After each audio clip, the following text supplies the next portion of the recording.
Gracias por informarse con Delfino.cr. Ingrese a delfino.cr/inclinada, suscríbase para disfrutar de todos nuestros servicios con una cuenta Delfino Más. Delfino.cr. Hoy quiero decirlo con todas las palabras: ¡páguele a la caja! ¡Pague la deuda con la caja! He oído argumentos de todo tipo, pero pocos argumentos tan estúpidos, tan ridículos. Para mí es más rico comer arroz y frijoles en paz que venderle el alma a Satanás. Debería tomar un vasito de agua antes de hablar para que pueda coordinar la lengua con el cerebro. Pero aquí, o todos rabones o todos culones, pero no unos ñatos y otros narizones. Se toman un vaso de me vale madre. Creo que me extrañaban, ¿verdad? Coca-Cola sin azúcar presenta Curul en llamas, cubriendo y sufriendo la Asamblea Legislativa, porque alguien tiene que hacerlo. Hola queridos suscriptores de Delfino.cr, bienvenidos a un nuevo programa de Curul en Llamas, el podcast semanal donde les comentamos los temas más relevantes e irrelevantes de la Asamblea Legislativa. Les saluda Luis Madrigal desde el 17 de febrero del 2023, como siempre en compañía de... May. Espero que todas y todos estén muy bien. Los temas para esta semana: vamos a hablar de la entrada de Costa Rica en la lista de países no cooperantes en materia fiscal de la Unión Europea, y tratar de explicar un poco qué es lo que sigue y cuál es la línea que se puede seguir en la presentación de proyectos de ley para resolver este tema. Vamos a hablar también del proyecto de trabajadores independientes que sobrevivió a su consulta en la sala constitucional. Contra todo pronóstico de Lucho. Estoy muy molesto al respecto.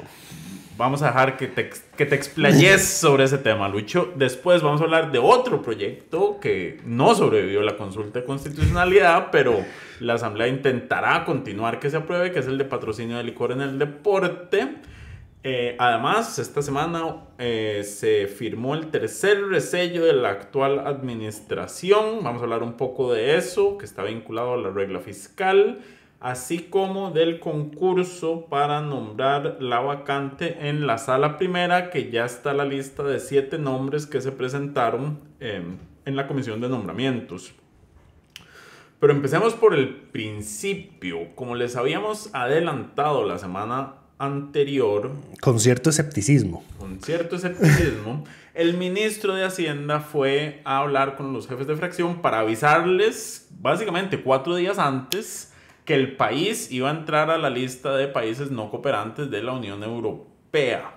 A efectos fiscales. Exacto, de cooperación fiscal. Básicamente, podemos asumir que el ministro para ese momento ya estaba enterado de que esto iba a pasar, ya había notificado. No, a ver, lo que sabíamos la semana pasada fue lo que Nogui les fue a decir. Correcto, fue a decir, la Unión Europea está exigiendo, comillas, renta mundial. Eso fue lo que dijo públicamente. Después, ya entrada esta semana, fue que sale un cable de Reuters, de la agencia internacional Reuters, y dice que al día siguiente, eso fue el lunes 13, sale el cable diciendo mañana martes 14, Costa Rica, Rusia y 3 más van a ser incluidos en la lista de paraísos fiscales de la Unión Europea. Voy a hacer una aclaración. El cable sale el viernes 10. El lunes, después de la reunión, Casa Presidencial anuncia que esto va a suceder. Okay. Claro, el cable sale y nadie lo busca porque no estábamos buscando esa información. A mí no me llegó, eso fue muy raro. En el momento en que sale, buscamos en internet sobre la lista y lo primero que aparece es la nota de Reuters donde dice... Fue la única que lo publicó al respecto. Rusia, Costa Rica y otros países van a ser incluidos. Ellos tuvieron acceso a un borrador del ECOFIN, que es el Consejo Económico de la Unión Europea, que revisa las recomendaciones que hace un órgano llamado el órgano del Código de Conducta, que es el que revisa, digamos, la legislación de los países con los que la Unión Europea tiene relación y determina si pues, su legislación en materia tributaria es acorde a las mejores prácticas internacionales y si no lo es, si eso tiene algún tipo de repercusión, digamos, como para los países de la Unión Europea como tal. Correcto. Entonces, esa evolución a la que ya Costa Rica se había sometido, ha sido sometida varias veces previamente, había arrojado, entre varias cosas, una de que Costa Rica tiene un elemento perjudicial. ¿En qué? Que se considera perjudicial para la Unión que erosiona la base fiscal. Ajá. De hecho, hay un informe del 2021 en el que se decía que era una cifra en billones de euros. El monto, digamos, económico el monto de actividad económica que no estamos grabando con eso, digamos. Entonces, en teoría sí es un monto, digamos, como que significativo, como para que nos terminaran poniendo en esa lista. Como les digo, esto no es nuevo. A ver, Costa Rica ya estaba en la lista gris de la Unión Europea en octubre del 2022, en febrero de 2022, en junio del 2019, en mayo del 2019, en marzo de 2019. Hemos entrado y salido constantemente, básicamente porque no se han resuelto todos los problemas que se señalaron. Y además porque la Unión Europea, conforme van saliendo escándalos internacionales sobre evasión fiscal, los papeles de Panamá, etcétera, etcétera, pues ha, digamos, como emitido nuevas regulaciones y dice, bueno, de ahora en adelante tenemos que exigir estas cosas. Porque, por ejemplo, hay algo, no viene el caso, digamos, pero si uno compara la lista antes de los papeles de Panamá y después de los papeles de Panamá, la lista pasa como de 10 países entre las dos listas a 60 países. Exacto. Hay dos listas, están una más grave que la otra. Una se llama el anexo 1, que es la más gravosa. El anexo 1, que es la lista de países no cooperantes, que es donde estamos ahora. Donde se le dice la lista de los paraísos fiscales, digamos. Correcto. Y la lista 2 es como una lista de espera. Es como gente que tiene cosas que resolver y está comprometida a resolverlo, pero no lo ha resuelto todavía. Sí, entonces es peor la lista 1 en la que entramos porque se entiende que somos un país que no coopera y no quiere cooperar. O sea, o que nos negamos o que no... Correcto. Incumplimos el acuerdo que habíamos suscrito. ¿Por qué no queremos cooperar? Bueno, porque dijimos que íbamos a corregir esto y no se ha corregido todavía. Y aquí es donde viene una parte de la polémica al respecto. Porque cuando Casa Presidencial hace el anuncio el lunes, ¿verdad? Correcto. El lunes, hace como una línea de tiempo diciendo, a ver, es que aquí el entonces ministro de Hacienda, Elian Villegas... se comprometió a que la ley iba a estar aprobada para se comprometió que una enmienda legislativa iba a estar presentada antes de agosto del 2022, cuando ya no estaban ellos en gobierno, y que iba a estar aprobada por la Asamblea Legislativa antes de diciembre del 2022. Entonces la defensa del gobierno es como... Y además don Elian mandó esa carta el 8 de abril del 2022, que don Rodrigo Chávez pone el contexto, fue después de que él ganara la segunda ronda, sí, cuando ya además se sabía que el PAC no iba a tener, digamos, diputados en la Asamblea. Ahora, entonces la posición del Ejecutivo es que eso fue un compromiso irresponsable de la pasada administración y que lo que ocurrió es culpa de ellos.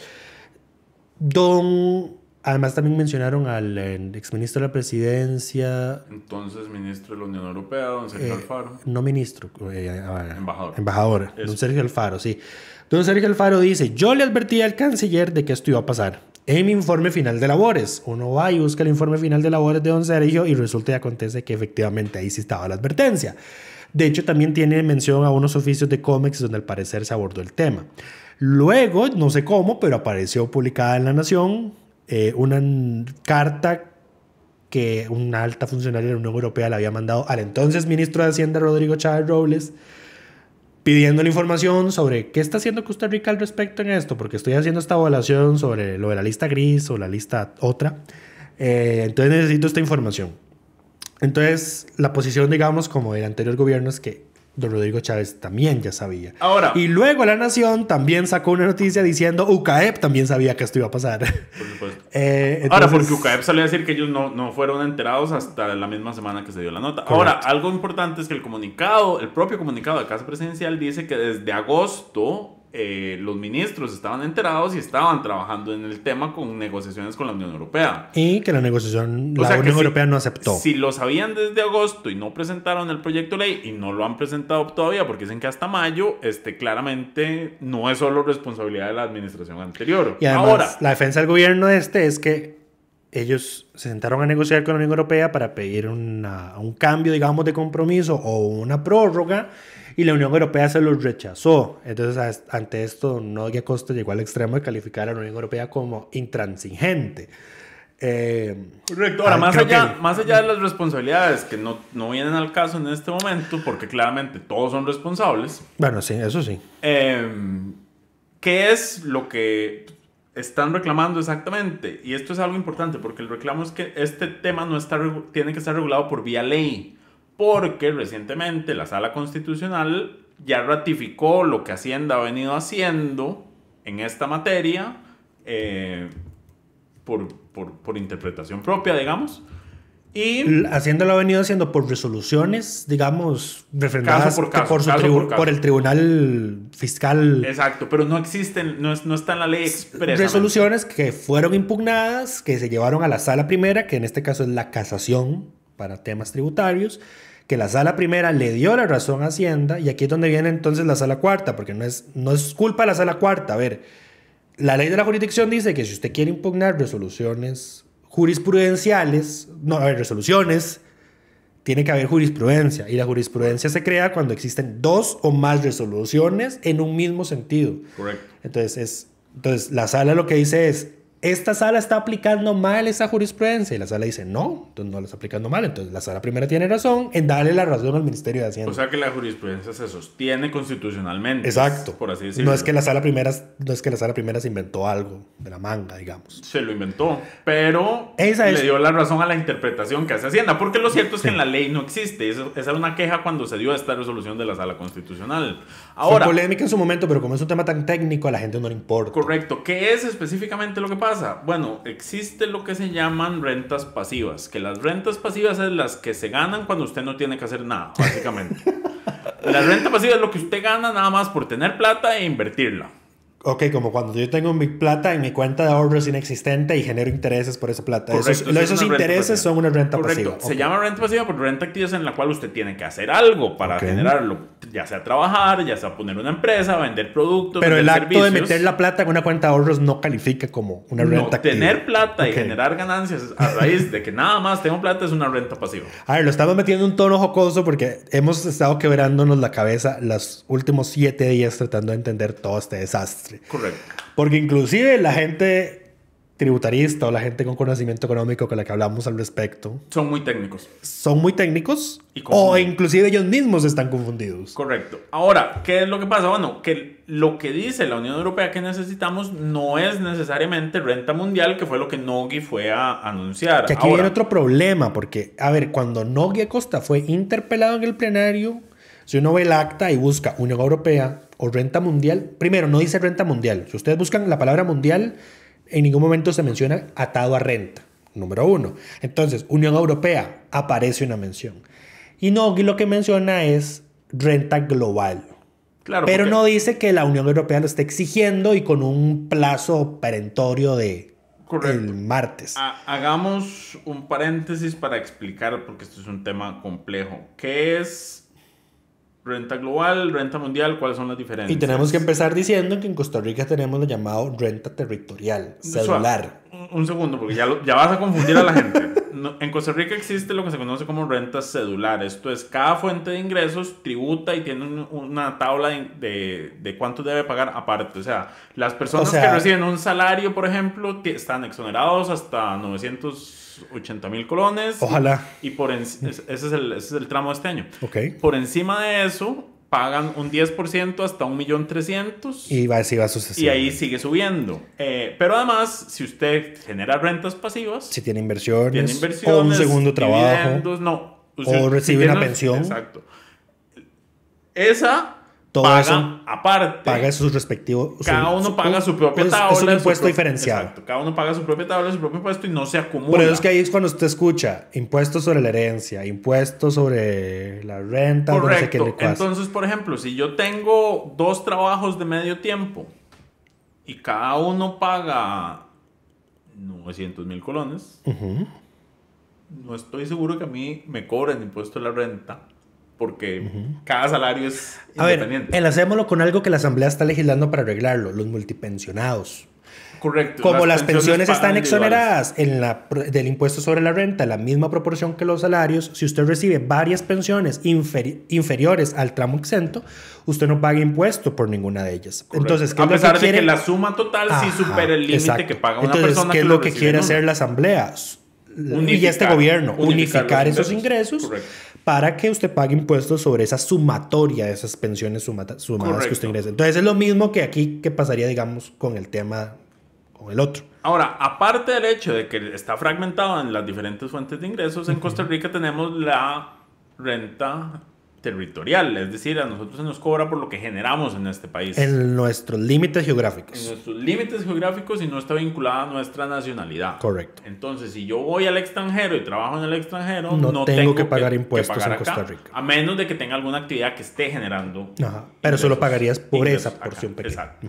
Entonces, en ese sentido, el proyecto que se presentó en la anterior administración y del cual Nogui Costa hablaba, que es el de renta global. Bueno, y además eso genera un problema, digamos, con lo de la renta acá.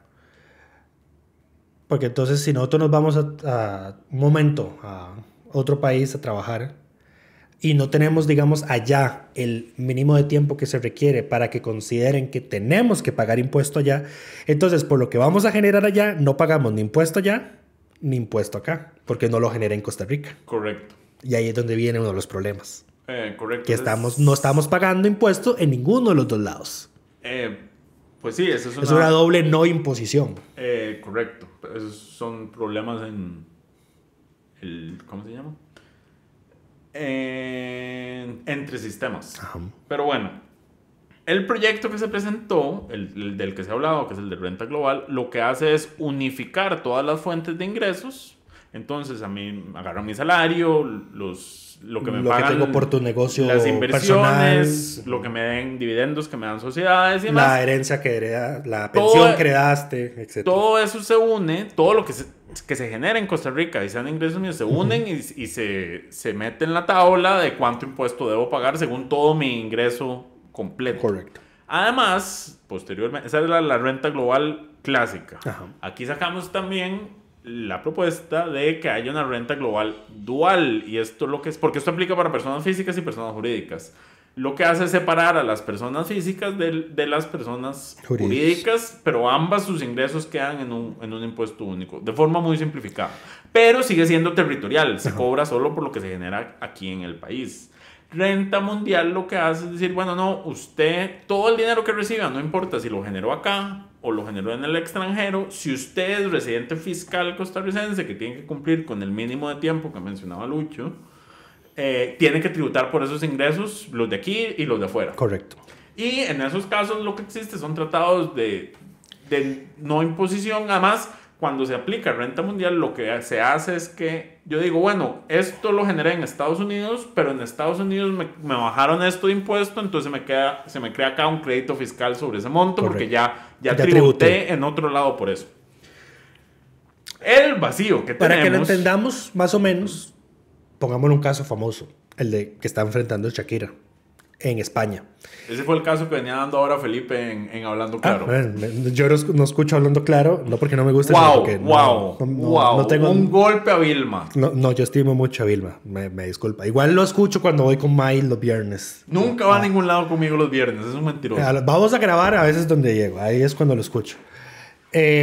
A Shakira en España le están imputando evasión fiscal porque en España consideran que ella permaneció más de la cuenta en España al punto de considerarse residente fiscal en España. Correcto. Y que por ende tenía que pagar sus impuestos allá. De hecho, el criterio son 183 días y viene de la OCDE, digamos, es un criterio internacional. Imagínate. No. Entonces, de ahí viene, digamos, el problema de Shakira. Shakira se defiende y dice, no, yo en estas fechas estuve fuera, no agrupé los 183 días, por ende no tengo que pagar nada.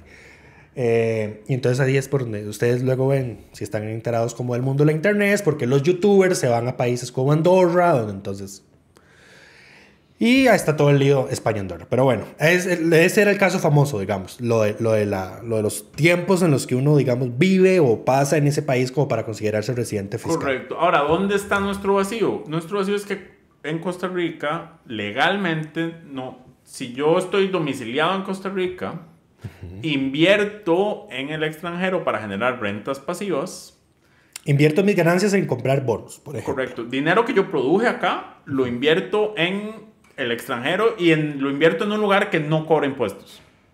Ok. Entonces, ese dinero no paga impuestos en ese lugar. lugar. Ya te iba a poner el ejemplo. Yo, que compro acciones de Amazon allá en Estados Unidos. Invierto en ese lugar, no pago impuestos allá y acá... Tampoco porque no es algo que hice aquí. Exacto. Ahora, eso es lo que dice la ley. Hacienda ha interpretado y, como ya dijimos, respaldado por las salas. Por la sala primera y cuarta. Eso sí se le puede cobrar impuesto a rentas pasivas, ganancias de capital, creo que es el nombre que tenemos.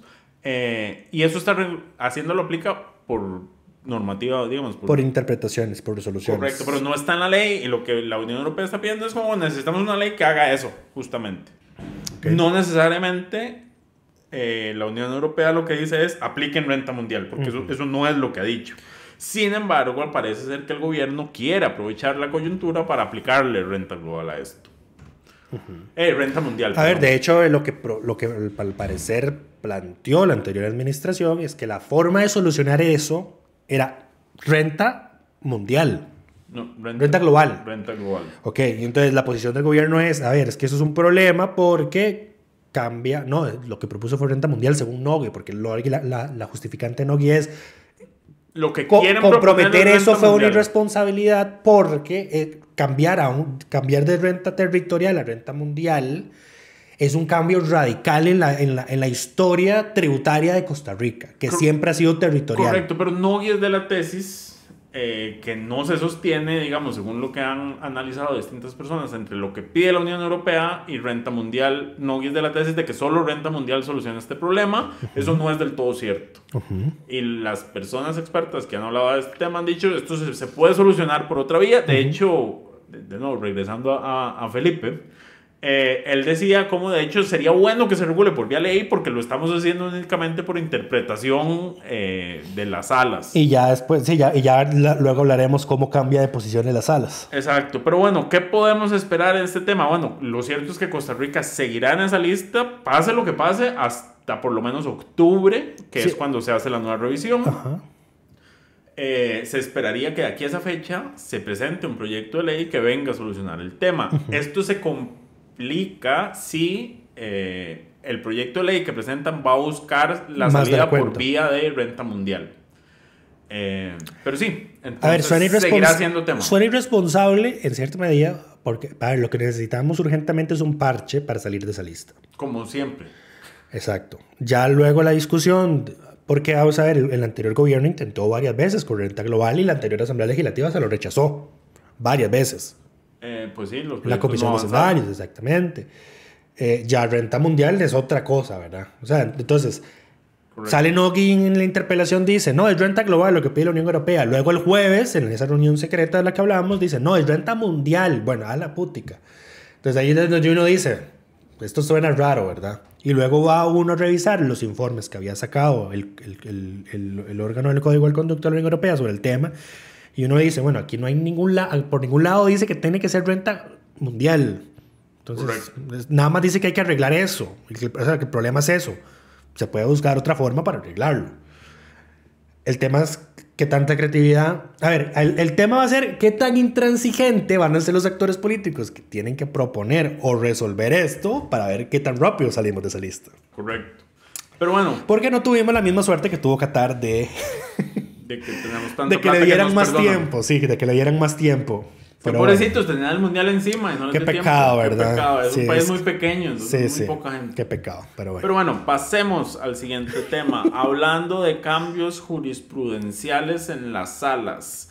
Había un proyecto, hay un proyecto de ley heredado de Pedro Muñoz, imagínate. Sí, pero el texto no es de él, por más que quiera echarse flores, con todo respeto. El cual viene a regular o viene a simplificar la formalización de trabajadores independientes que no estén actualmente cotizando. Viene a perdonar todas las deudas de los trabajadores independientes con las cajas superiores a 4 años. No necesariamente perdonar, pero sí. Sí, no perdonarlos. Los prescribe. El problema de fondo es que cuando uno se va a inscribir como trabajador independiente, la caja dice, bueno, que usted se está inscribiendo ahora, pero lleva 10 años haciendo esto Y si no son 10 años, compruébeme que no lleva 10 años haciendo esto. Inocente, culpable hasta demostrar lo contrario. Correcto, y le cobra esos 10 años. Ahora le van a dejar que la caja solo cobre 4 años por un interín. Porque hay que registrarse en los 2 años. La caja te va a seguir haciendo un cobro retroactivo. Correcto, pero ahora ya no va a ser de 10, ahora va a ser de 4. Ahora es de 4 años. El proyecto, de este habíamos hablado antes, tenía una serie de lineamientos y, digamos, órdenes a la caja, las cuales en el pasado la Sala Constitucional ha dicho que la Asamblea no puede darle órdenes a la caja. Específicamente en el expediente 22.323, que fue cuando la Asamblea le quiso decir a la caja cuánto cobrarle a los trabajadores independientes. Correcto. Ahora, en esta ocasión todavía no sabemos, no tenemos el texto completo del fallo. Lo que sí sabemos es que 4 magistrados cambiaron de criterio. ¿Y por qué podemos afirmar eso? Porque estaba la sentencia anterior. No, sí. Y es que, a ver, este proyecto que se sometió a consulta tiene un transitorio que es prácticamente idéntico al anterior que fue declarado inconstitucional. Y ese argumento se llevó a la consulta. O sea que la sala se pronunció al respecto. Y esta vez no lo consideró inconstitucional. Ahora, hay que esperar el texto completo. ¿Y quiénes fueron? Fernando Castillo Víquez, que es el presidente de la sala, Luis Fernando Salazar Alvarado, Jorge Araya García y el magistrado suplente Roberto Garita Navarro. Don Roberto formó parte de la sala en el pasado, que también dijo que sí era inconstitucional. Pero esta vez su criterio. No, esta vez estuvo otra vez en la sala y lo cambió y dijo no es inconstitucional. Entonces ahí está la mayoría de 4 porque fue un voto dividido 4-3. ¿Qué pudo haber pasado? No integraron la sala Ana Mari Garro, que es titular, y antes en el pasado ella también fue de la tesis de que era inconstitucional, y Rosibel Jara Velázquez, que esta vez ella era suplente y esta vez no estuvo en la sala, pero entró un magistrado suplente que fue don Hubert Fernández Argüello, que salvó el voto y dijo los transitorios son inconstitucionales, pero quedaron en minoría 4-3. 4-3 porque quedó con Paul Rueda y Fernando Cruz, me parece. Ajá. ¿Castillo votó a favor? Castillo votó a favor. Wow. Bueno, ¿qué pudo haber pasado? Mi hipótesis es que en esta ocasión la caja dijo estar de acuerdo. Esa es mi hipótesis de trabajo en este momento. Pero no, porque la caja dijo yo estoy de acuerdo si lo mandan a la sala. Correcto, la sala dijo estoy de acuerdo. La caja dijo estoy de acuerdo con la reforma. Y la sala puede ser que haya hecho una interpretación ahí de que si la caja está de acuerdo, entonces no es una orden y nada más es una recomendación aceptada. A ver. Pero bueno, esto es pura especulación. Sí, pero porque no tenemos el fallo Lo que completo. la sala dice es que la asamblea no lo que la sala había dicho es que la asamblea no le puede ordenar a la caja un plazo para emitir una reglamentación, por ejemplo, sobre una ley. Entonces, digamos, la ley per se, digamos, no es inconstitucional. De hecho, no es mi problema personal, era que estaban metiendo un transitorio que literal había sido declarado inconstitucional previamente. La ley por sí sola yo no tengo problema con ella. Mi problema era el transitorio, porque ya lo declararon inconstitucional, ¿por qué se arriesgan a tirar el proyecto abajo por una cabezonada de meter algo que ya saben que es inconstitucional? Mi problema era ese transitorio. Bueno, y la sala te dijo que no hay problema, Lucho. Ahora la sala dice que no hay problema. Pero a ver, mi problema no es porque la asamblea, digamos, le dé una orden a la caja de que tenga que reglamentar eso en un tiempo prudencial. Más bien para mí es lógico porque es intrínseco a toda ley que aprueba la asamblea de que tiene que llevar un plazo para que se reglamente. Esto siempre va aparejado. Entonces, digamos, más bien a mí que la sala dijera que no, que la asamblea no le podía dar un plazo a la caja para que lo reglamente, más bien me chocaba. Porque entonces, digamos, sí, la asamblea aprueba una ley constitucional, pero entonces, digamos, la caja puede decir, no la voy a ejecutar porque no tengo tiempo para reglamentarla. Porque ustedes no me pueden ordenar en cuánto tiempo tengo para reglamentarla. Ese era mi problema. Pero como la sala había dicho, no le puede dar, bueno, yo soy defensor de lo que le dice la sala. Y lo que dijo la sala en esta ocasión es que todo bien, Lucho, entonces ¿para qué te estresas? No, a ver, pero es que a mí me explota la jupa de cómo cambian de criterio tan así. Es que en cuestión de meses. No sabemos qué pasó, no tenemos el texto completo. Ahora, recordemos, hablando de jurisprudencia, el único que no está atado a los fallos de la sala es la propia sala. La Constitución dice lo que la sala dice que dice. Exactamente. Entonces, a ver, en términos generales, esto es una buena oportunidad para que... Es una buena noticia para los trabajadores independientes. Un montón de gente trate de ponerse en regla. Porque, a ver, pagar 4 años de cuotas de la caja tampoco es sencillo. O sea, no es algo que va a poder hacer todo el mundo. Pero con eso, pues, ya... Pero puedes suscribir un arreglo de pago más... El arreglo de pago sería más razonable. Sí, no vamos a hablar del contenido del proyecto porque vamos a dejarlo para cuando se vote en segundo debate, que va a ocurrir cuando el voto completo llegue y entonces ahí sí vamos a poder decir, bueno, fue por esto que la sala cambió de criterio. Correcto. Pero sí, bueno, ya por sí solo, esto ahorita, digamos, me tiene desconcertadamente molesto. Exacto. Hablando de criterios de la sala, la Asamblea rechazó esta semana un proyecto de ley de patrocinios de licor justamente porque la sala le había señalado inconstitucionalidades de fondo. La rechazaron no porque hayan abandonado la idea, sino porque van a apostar por otro proyecto que ya está en trámite y que según ellos ya corrigió o corrige los señalamientos que hizo la sala sobre el tema del patrocinio de licor en el deporte. No me extrañaría que la sala cambie de criterio en este tema y habilite de alguna forma el patrocinio de licor en el deporte. Sí. No sería nada raro, pero bueno, hay que esperar a que avance. Lo que la sala había dicho tajantemente es permitir el patrocinio de licor en el deporte violenta la progresividad de los derechos humanos. No es cosa menor. Correcto. O sea, eso es un portazo definitivo. Bueno, hay que ver qué dice, qué piensan ahora. Ajá. Los tiempos cambian. No, las integraciones de las salas cambian. Bueno, por eso es que tan importante. Número 1. Cuando hablamos de las vacantes es justamente por estos temas, porque un presente, un ausente hubiera cambiado esa votación de voto de la pasada. De la si la misma Namari hubiese estado. Bueno, quién sabe, puede ser. Sí. Bueno, no. No, porque ella estaba. No sé. Ella no estaba. Pero es que, a ver, una de los suplentes que había votado inconstitucional no llegó. A ver, es que hay dos suplentes. Había dos suplentes. Una que estaba supliendo a Namari y la otra y el otro que suple la vacante que dejó doña Nancy. Correcto. Uno dijo que sí y otro dijo que no. Sí, ahí está. Entonces, uno de sus suplentes hubiera sido... Sí, porque el que está supliendo... No podemos alegar quién estaba en quién. Sí podemos, pero don Roberto Garita, que había dicho... pero no tengo el dato en este momento. Podemos pedirlo. No, o sea, se sabe porque el que está supliendo a Nancy tiene continuidad desde que ella se fue.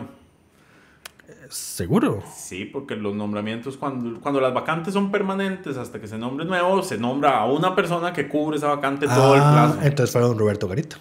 Él es el que está supliendo a Nancy.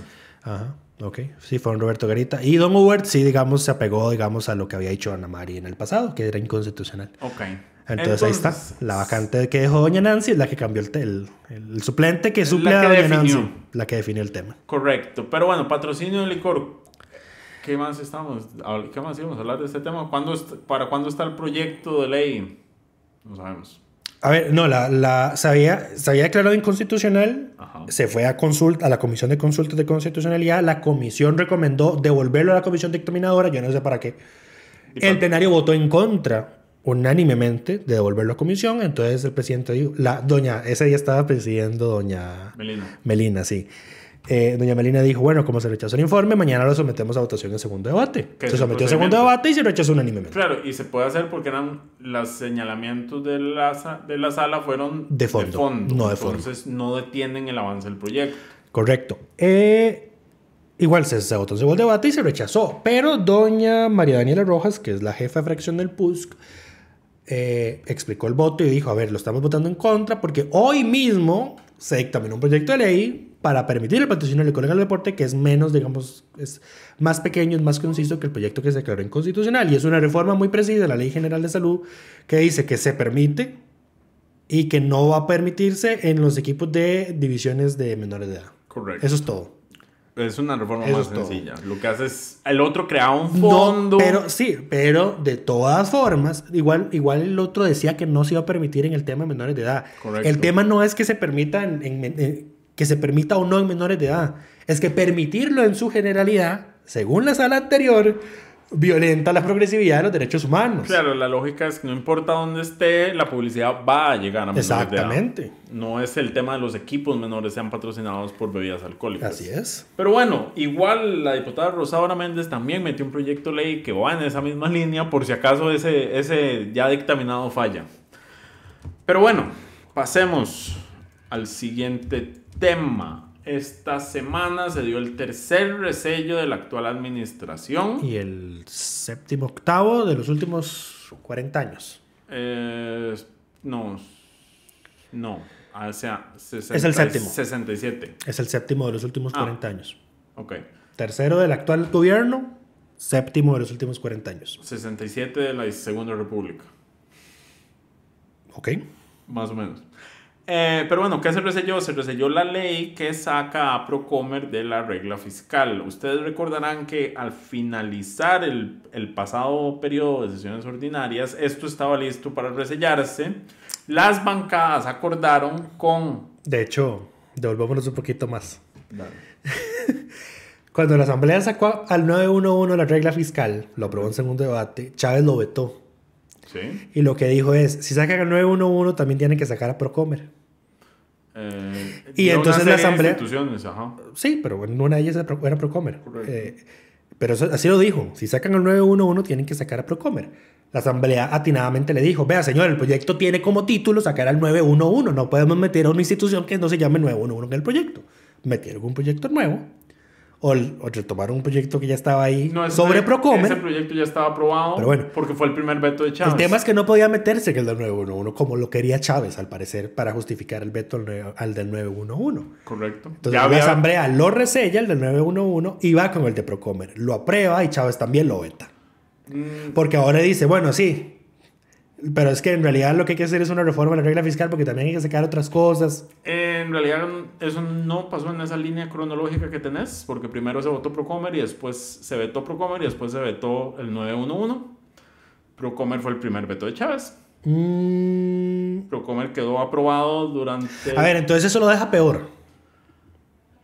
Lucho, yo no sé de qué estás hablando realmente, pero... No, él pidió sacar... Es que una de las justificantes que dio para vetar el 911 era sacar a Procomer. El vetó 911... Y ya había vetado Procomer, entonces... Correcto, sí. No tiene sentido. La lógica... O sea, lo que han dicho siempre es... Presentamos un proyecto de ley que sea integral y saque a todas las instituciones que hay que sacar. Que ahí donde que ahora quiere meter el gol, de meterlo de los intereses de la deuda. Que ese es el proyecto que un grupo de técnicos del FMI vino, revisó y dio una serie de recomendaciones que básicamente dicen no hagan lo que el proyecto pide, nada más saquen y definan claramente cuáles instituciones van a sacar y por qué. Ajá. Ahora, ¿por qué hay instituciones que hay que sacar? Porque cuando hablamos de 320, que el país tiene 320 instituciones públicas, hay una serie de instituciones que son públicas pero no reciben fondos públicos, que son los entes públicos no estatales. ¿Qué está incluido, por ejemplo, ahí? Todos los colegios profesionales. Los colegios profesionales tienen sus propias fuentes de ingresos, que son las colegiaturas que le cobran a sus afiliados, y no reciben recursos del Estado. Y café, fanal, sí. Todo eso. Todas las agrupaciones gremiales, ya sea de personas o de organizaciones, están ahí incluidas, que tienen su propio presupuesto y están limitadas por la regla fiscal. Eso no tiene mayor sentido porque no le generan un gasto al Estado. Y nada más limita a estas organizaciones. Ahora, la lógica de Chávez era como, bueno, saquemos a todas estas en un solo. El problema es que en su proyecto para sacar todos estos grupos de instituciones metió un par de golazos, que era sacar los intereses de la deuda, que es el 33% del presupuesto nacional.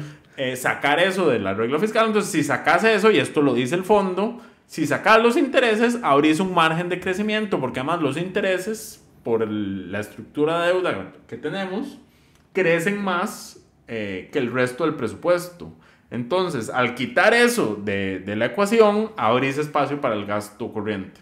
Y también se quiere meter el gasto de capital, lo cual es un problema, no porque sea una mala idea. El gasto de capital, que recordemos, es cuando se construyen inversiones grandes.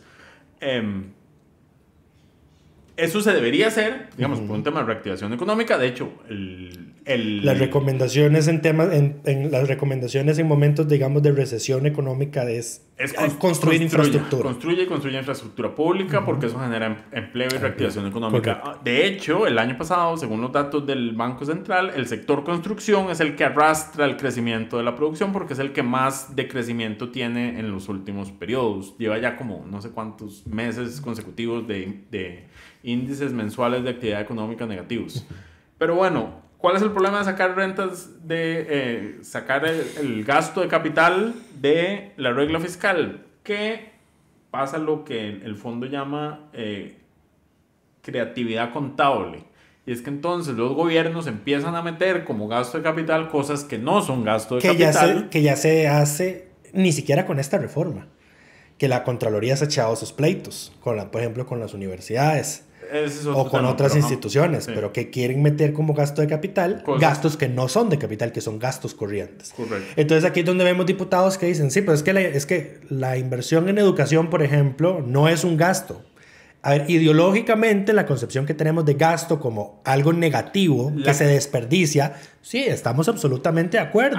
La educación es una inversión, pero contablemente así no es como se contabiliza. Hay que separar las definiciones contables de las definiciones ideológicas. Exactamente. Y ahí es donde los políticos no siempre lo hacen. Exacto. Pero bueno, entonces... Ya me olvidé en dónde estaba, Lucho. ¿Por qué me haces estas pausas? Lo de la creatividad contable. Ok, sí. Pero bueno, entonces ese proyecto está ahí al final del cierre de las ordinarias, antes de que se fuera a dar el resello a Procomer. Casa Presidencial acordó con las jefaturas de fracción, denos estos 3 meses de extraordinarias, trabajemos el proyecto global para reformar la regla fiscal. Y ahí va a ir Procomer incluido. Ajá. Como eso no pudo pasar en las sesiones extraordinarias... No pasó, porque el gobierno nunca mandó el proyecto. No, el proyecto sí está. El gobierno nunca mandó el texto sustitutivo. No, o sea, sí se hizo el trabajo, pero no iba a pasar en 3 meses, porque el resultado del trabajo del fondo, del grupo de trabajo técnico que vino a revisar la regla fiscal, estuvo hasta finales de enero. Ajá. Entonces ya era el final de las sesiones extraordinarias. Como... empezamos las ordinarias y dicen, bueno, esto no se resolvió, resolvámoslo.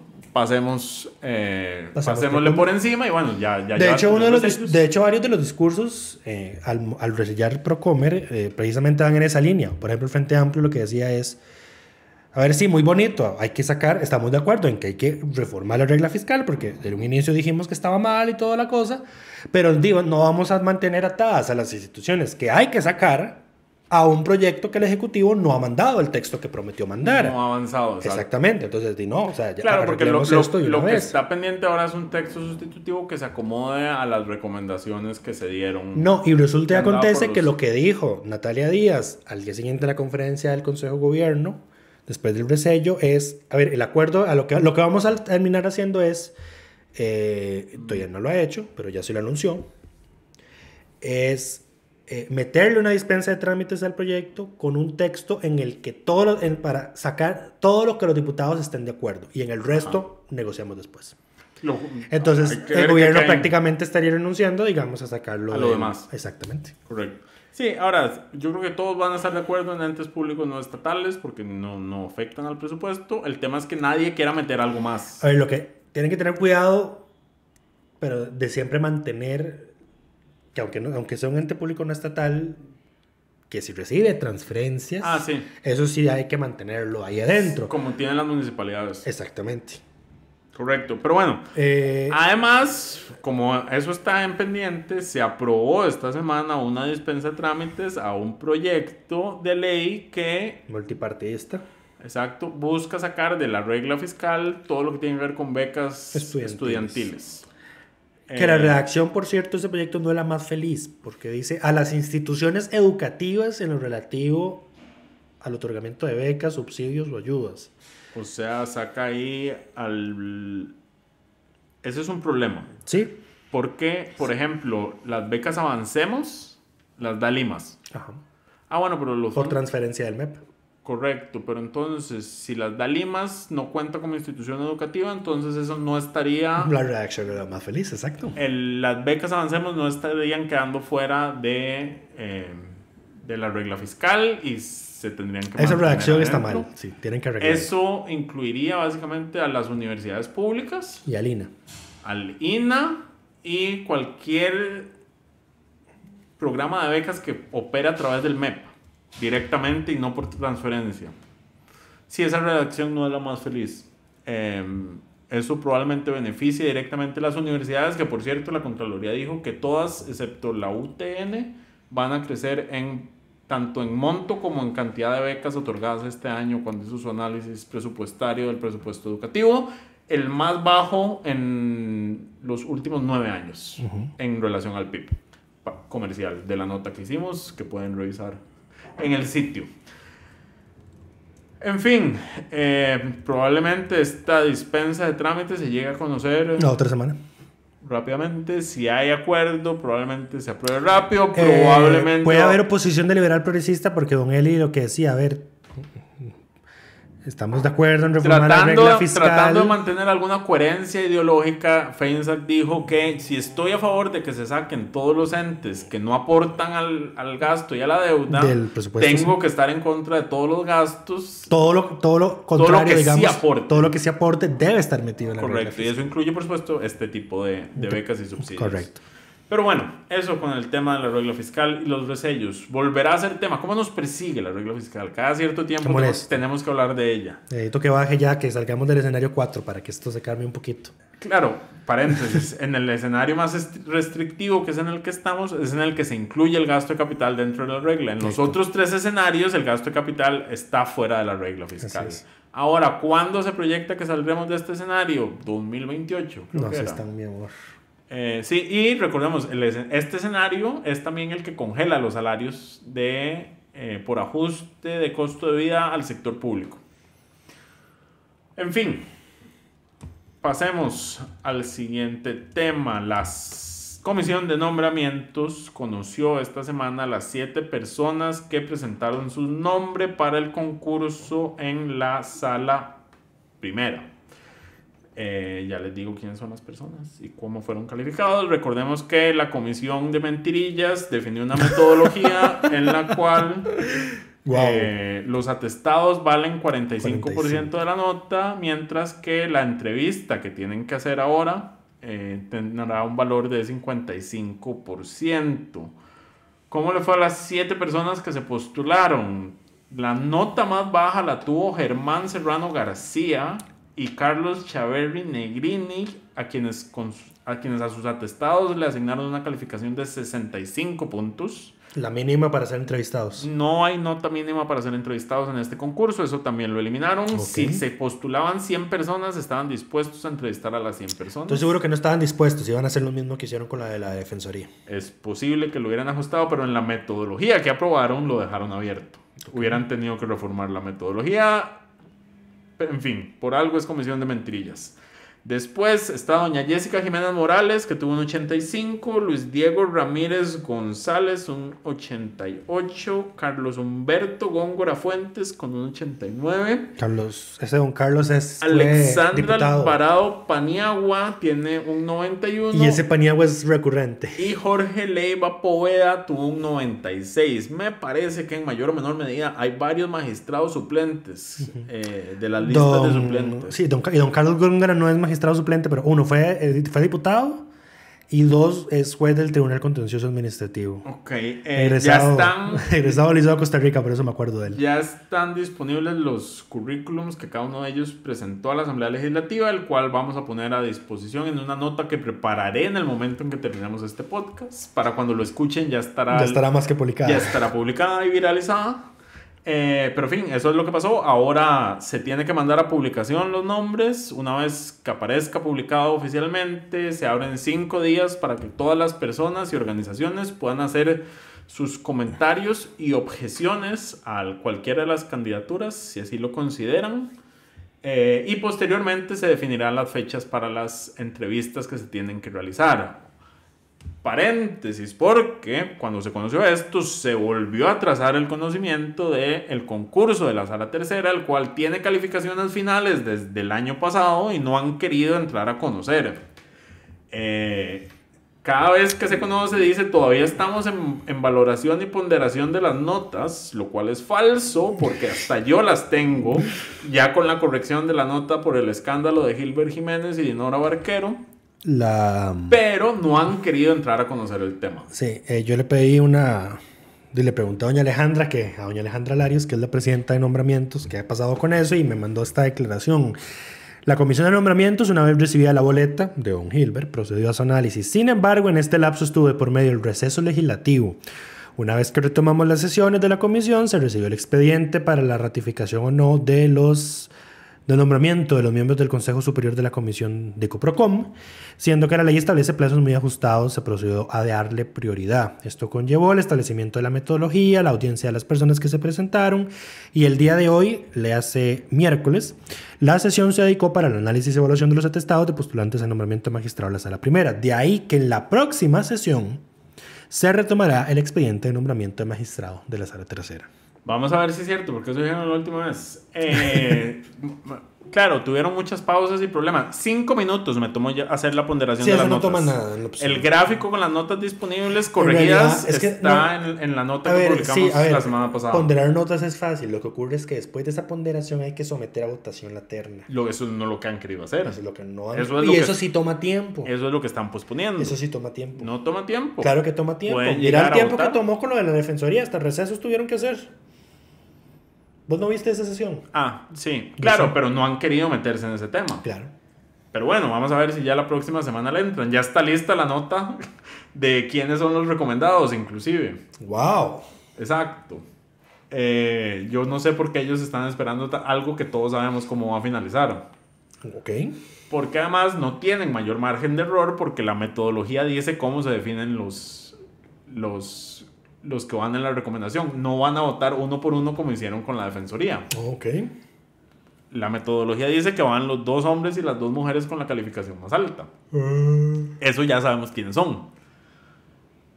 Probablemente alguien se oponga, entiéndase, Dinora Barquero por el tema de la nota que le anularon, y Pilar Cisneros porque no quiere que una mujer que tuvo la nota más alta entre dentro de la terna de 4 por el mero hecho de ser mujer. Por el mero hecho de ser mujer, porque solo se presentaron 2 mujeres a concurso. Entonces automáticamente están en la terna. Ella pasa en la terna a pesar de que ocupa el 7º, 8º lugar dentro de los calificados. Pero esto ya fue polémica y entonces va a volver a ser polémica. Va a volver a ser polémica, va a volver a ser pleito. Tal vez se unan Dinora y Pilar en un dictamen alternativo.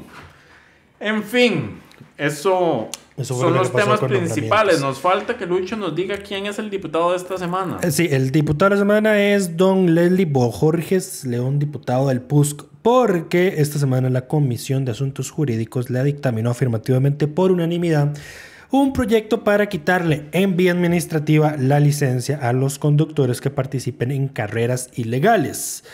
Don Leslie, que no es miembro de esa comisión, fue a defender el proyecto el día que ya tenía que votarse por el fondo. Contó ahí varios relatos. Para nadie es un secreto que ha habido pérdida de vidas en esos piques de gente inocente y también de la misma gente que participa en los piques. Recuerdo una muchacha que estaba sentada en un muro tomándose un fresco y le perdió la pierna, sí, exactamente, en un pique. Ni siquiera estaba viendo ella los piques, pero un picón le amputó la pierna. O este muchacho que se murió recientemente en el Parque La Paz, cuando un carro que estaba participando en un pique lo atropelló, que la moto. No veo sucesos, Lucho, no sé de qué estás hablando. Es que eso pasó cerca de mi casa, bueno, de mi anterior casa, entonces, naturalmente. De hecho, yo creo que el día previo yo estaba ahí en la casa de un compa en una parrillada, por eso me acuerdo. Ok. Pero sí. El proyecto, ya la pérdida de la licencia por participar en piques está dispuesta por ley, pero la tiene que ordenar un juez. Lo que ya suponemos que ocurre atrasa 6 años para una suspensión de 3 años. Entonces, el proyecto de Leslie es para que eso también se pueda hacer decretado en la vía administrativa y que el juez además pueda decretar una suspensión por 4 años. Porque, cuando usted acumula los 12 puntos de su licencia, tiene que esperarse 12 meses para renovarla o hacer trabajo comunitario. Sí, vos no sabes de eso porque sos un conductor responsable.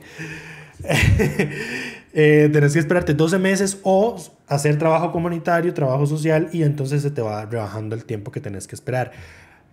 Con este proyecto, los picones no van a poder optar por esa reducción. Van a tener que esperar no 12, sino 36 meses. Y además, el juez va a poder decretar que sean 48. 4 años, no solo 3. Okay. 3 es el mínimo. De eso sí, del juez no va a poder decretar una suspensión mínimo de 3. De 3 no puede pasar. Que de todas maneras es la que ya va a ordenar, digamos, el MOP por la vía administrativa. Pero el juez entonces va a poder aumentarlo en un año más para que sean 4. Y ese es el proyecto. Ahora pasa a plenario. Suena muy importante el proyecto. Muchas gracias, Lucho. Vieras que, ahorita que estábamos construyendo la lista de temas antes de grabar, yo no A ver, yo soy el que hace los reportes de barra de prensa. Y cuando leí los titulares, yo tan irrelevante fue esta semana que, verdad, esto fue lo que tuve que escribir para sacar reporte. Y sí, resulta y acontece que esto fue lo irrelevante, pero bueno. Mención de honor esta semana. Para diversificar el otorgamiento del diputado a la semana, hoy esta vez le toca a don Leslie, independientemente de lo nefasto que sean otros temas. Wow, que ya hablando de nefastos que tuvieron una buena semana. Mención de honor a nuestra estimada Pilar Cisneros. Que tuvo un lapsus honesty. Quien en la reunión de jefaturas de fracción confirmó lo que todos sabemos. De esto lo debimos haber mencionado cuando estábamos hablando de que el gobierno no ha mandado el texto.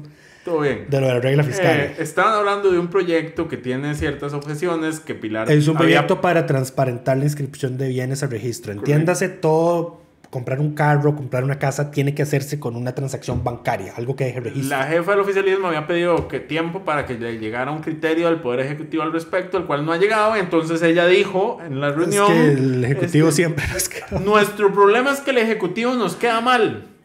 Entonces, así como si estuvieran en receso. No le puedo prometer que eso esté a tiempo. Y yo dije, como no hay mejor descripción de este gobierno que la jefa de la bancada oficialista diciendo que el gobierno les queda mal. El Ejecutivo nos queda mal. Y yo, a todos, Pilar, a todos nos queda mal. Sí. Pero bueno, eso es todo. Eso es lo más cercano que yo creo que Pilar Cisneros va a estar cerca de algún reconocimiento de los que demos en este podcast. No, eso es lo más cercano que ha estado Pilar Cisneros de decir la verdad en la Asamblea Legislativa. ¡Wow! Pero bueno, esperamos que todas y todos estén muy bien y nos escuchamos la próxima semana.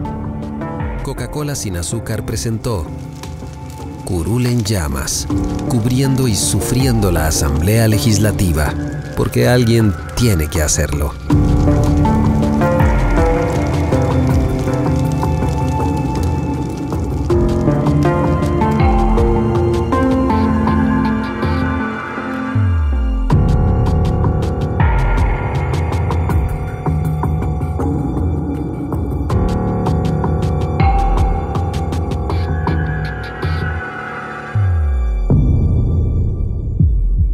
Gracias por informarse con Delfino.cr. Ingrese a Delfino.cr/inclinada, suscríbase para disfrutar de todos nuestros servicios.